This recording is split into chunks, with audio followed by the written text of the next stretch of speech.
Opa, nós já saímos com o barco, já navegamos então a parte ali da Baía de Copenhague, né?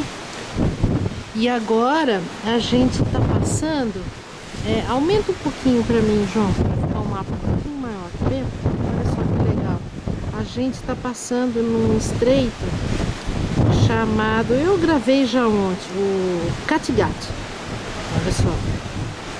Que é a parte mais estreita ou com menor distância entre a Suécia, que fica na parte de cima, e a Dinamarca, que fica na parte de baixo aí, tá vendo? Então esse pontinho azul que tá aí, ó, é onde a gente tá passando agora. Então olha aqui, ó. Aqui na frente, então, nós temos a Suécia e do outro lado é lá a Dinamarca. É muito próximo, um lado do outro. Olha, nós não vamos para a Suécia, nós vamos para Oslo, na Noruega, mas pelo menos a gente está podendo ter o prazer de ver aqui a costa sueca, né? Aqui que beira o Mar Báltico, né? O comecinho do Mar Báltico. Opa, então vou aproveitar agora que a gente está passando aqui na costa da Suécia para contar um pouquinho da história. Então a Suécia é o quinto maior país da Europa. Ela, 15% da sua área, está dentro do Círculo Polar Ártico. Então existem regiões onde o sol não se põe ou então aonde o sol não aparece, né? Por causa do Círculo Polar. O clima aqui é extremamente rigoroso, né? Mas o clima não é tão rigoroso aqui, embora esteja perto do Círculo Polar, porque existem algumas correntes de ar quente que passam por aqui. Apenas 7% da sua área total é cultivada, sendo que 50% da área é constituída por coníferas, por pinheiros. Apresenta aí 100 mil lagos, sendo que o lago Vänern é o segundo maior lago de água doce da Europa. Então essa região aqui, essa quantidade imensa de lagos que existe, é porque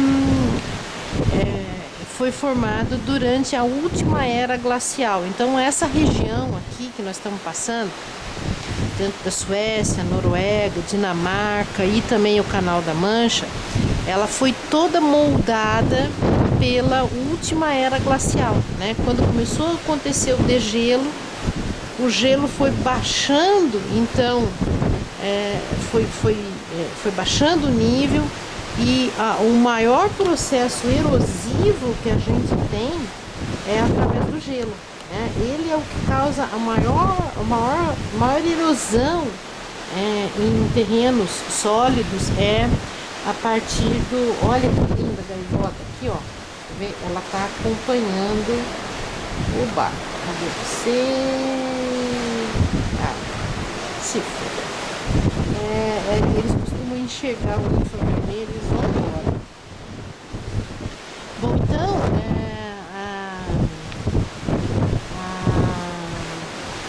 a Noruega, então, a Suécia é muito conhecida também pelos vikings, que eram os primeiros mercadores aqui, né?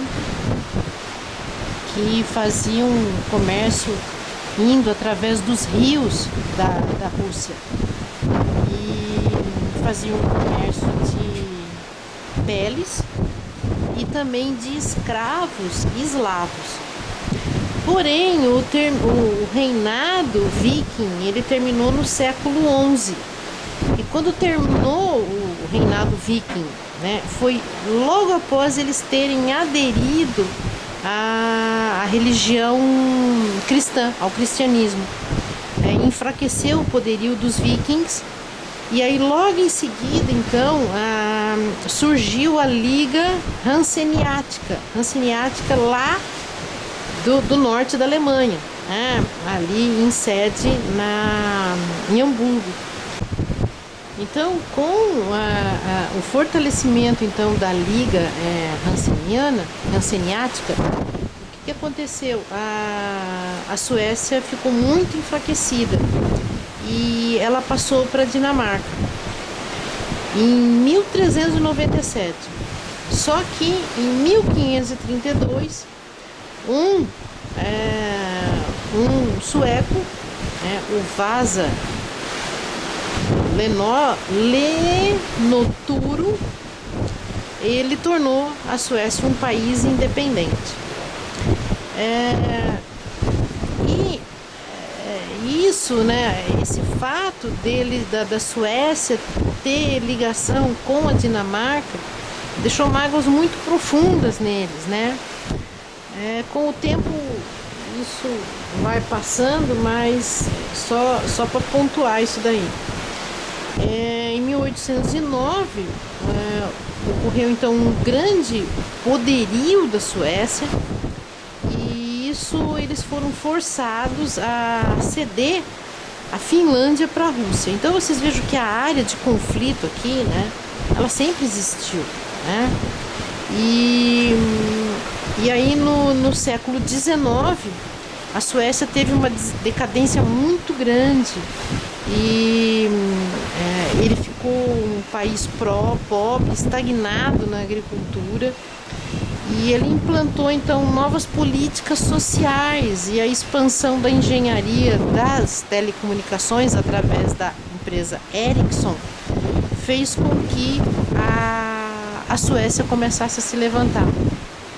E também eles acabaram impondo que a igreja se separasse do Estado. O Estado ficou um Estado laico. E então aí no ano 2000, né, foi construída então a ponte lá de Øresund, né, e a amizade entre a Suécia e a Dinamarca melhorou um pouco. E aí em menos de 100 anos a Suécia deixou de ser um país pobre, se tornou industrializado e um país de primeiro mundo. A palavra Suécia, ela deriva de um dialeto norueguês antigo. Eu não vou conseguir pronunciar, mas eu acho que é Svisus, ou seja, pertence, Björn, povo. Então, pertence ao nosso povo, ou seja, esse país pertencia ao povo, né, a eles. E aí então surgiu o reino dos Suedes. Então, era mais ou menos isso que eu queria dizer, que os vikings foram os povos escandinavos, e a palavra viking, ela apareceu em pedras rúnicas, né, que eram as primeiras escritas aqui dos povos escandinavos, aonde estava escrito Fara e Viking, ou seja, ir em viagem de comércio. Então a palavra viking, ela está diretamente ligada ao comércio, né? Às viagens de comércio. Bom, então é isso que eu queria dizer, né? E é isso aí. Vamos nessa.